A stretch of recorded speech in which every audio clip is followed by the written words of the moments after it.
વડોદરા શહેરને દિલ્હી ખાતે આયોજિત સ્વચ્છ સર્વેક્ષણ 2024-25ના એવોર્ડ સમારોહમાં પ્રોમિસિંગ સ્વચ્છ શહેર તરીકેનો એવોર્ડ મળ્યો છે, જેને પાલિકા ગૌરવ અનુભવે છે. પણ સાચી હકીકત ભાજપના શાસકો, તંત્ર તેમજ આમ જનતા જાણે છે. આ ત્યાં જ શક્ય છે જ્યાં ભાજપનું શાસન હોય અને સરકાર ભાજપની હોય.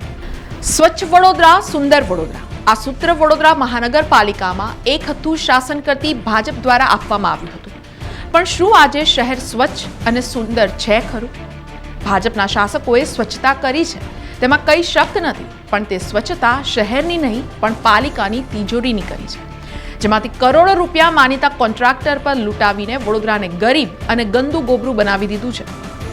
પાલિકા દર વર્ષે ડોર ટુ ડોર ઘન કચરો એકત્રિત કરવા કરોડો રૂપિયા ખર્ચે છે અને લોકોમાં જાગૃતિ કેળવવા મોટા મોટા હોર્ડિંગ્સ તેમજ મોટી મોટી જાહેરાતો આપીને પણ કરોડોનો ખર્ચ કરે છે, પણ પરિણામ શૂન્ય છે.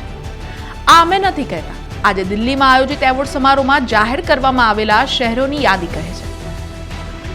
સંસ્કારી, ધર્મપ્રિય તેમજ શિક્ષણ નગરીના સ્થાપક સર સયાજીરાવ ગાયકવાડે શહેરના વિકાસ તેમજ શહેરીજનોને વધુ સવલત તેમજ સુઘડ પ્રાથમિક સુવિધા મળે તે માટે વડોદરા રાજ્ય સરકારને આપી દીધું. પણ આજે ભાજપના શાસકોએ શહેરનો દાટ વાળ્યો છે. વડોદરાના દીર્ઘદ્રષ્ટા સર સયાજીરાવ ગાયકવાડે વડોદરાની જનતાને શિક્ષણ, આરોગ્ય, કલાની ભેટ આપી તેમજ પર્યટન સ્થળો પણ આપ્યા છે. પણ આજે શિક્ષણ, આરોગ્ય તેમજ કલા નગરીને ભાજપના શાસકોએ કાળી ટીલ્લી લગાડી છે. આ તમામ સેવા કથળી છે જે તમામ નાગરિકો જાણે છે, પણ શાસકો માનવા તૈયાર નથી. આ કથળતી વ્યવસ્થાને સુધારવાના બદલે વધુ બદતર બનાવી છે. ભાજપના શાસકોની સાથે એટલા જ જવાબદાર અધિકારીઓ પણ છે. આજે શહેરનો એક વિસ્તાર કે રોડ એવો નહીં હોય કે જેના પર કચરાના ઢગલા નહીં હોય, તેમ છતાં પણ શાસકો તેમજ તંત્ર સબ સલામત હોવાની ડીંડક મારે છે અને શહેરને વધુ અસ્વચ્છ કરવામાં ડોર ટુ ડોરની ગાડીઓ પણ એટલી જ જવાબદાર છે. પણ આના પર પાલિકાનો કોઈ અંકુશ નથી અને જેની અસર શહેરના વિકાસ પર પડી રહી છે.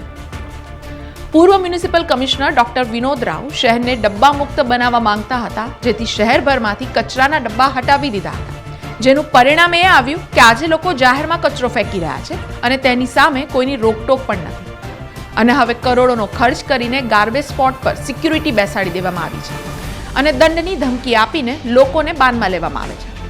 સરવાળે આ તમામ સ્થિતિનું તારણ એ નીકળે છે કે પાલિકાના મ્યુનિસિપલ કમિશનર અરુણ મહેશ બાબુના શહેરને સ્વચ્છ બનાવવાના ગમે તેટલા અથાગ પ્રયત્નો હશે, પણ મૂળ વ્યવસ્થા જ ખોટી હશે તો શહેર સ્વચ્છતાની વાત ફક્ત એક સુફિયાની બાબત બની રહેશે.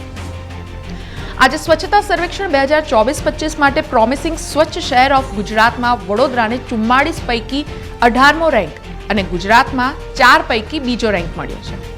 અને આજે આ એવોર્ડ લેવા માટે મેયર પિંકી સોની, સ્થાયી સમિતિના ચેરમેન ડોક્ટર શીતલ મિસ્ત્રી, મ્યુનિસિપલ કમિશનર અરુણ મહેશ બાબુ દિલ્હી ગયા હતા અને આ એવોર્ડ મેળવીને શહેર સ્વચ્છ બન્યું હોય તેવી લાગણી અનુભવી હતી. પણ જોવા જઈએ તો ભાજપના જ હોદ્દેદારોના મત વિસ્તાર ગંદકીથી ખદબદેલા છે, જે સૌ કોઈ જાણે છે અને જુએ પણ છે. સમાચારોના સતત અપડેટ માટે TNN ન્યૂઝને YouTube પર સબસ્ક્રાઇબ કરી બેલ આઇકોન પ્રેસ કરો અને અમારી સાથે જોડાયેલા રહો Facebook, Instagram અને Twitter ઉપર.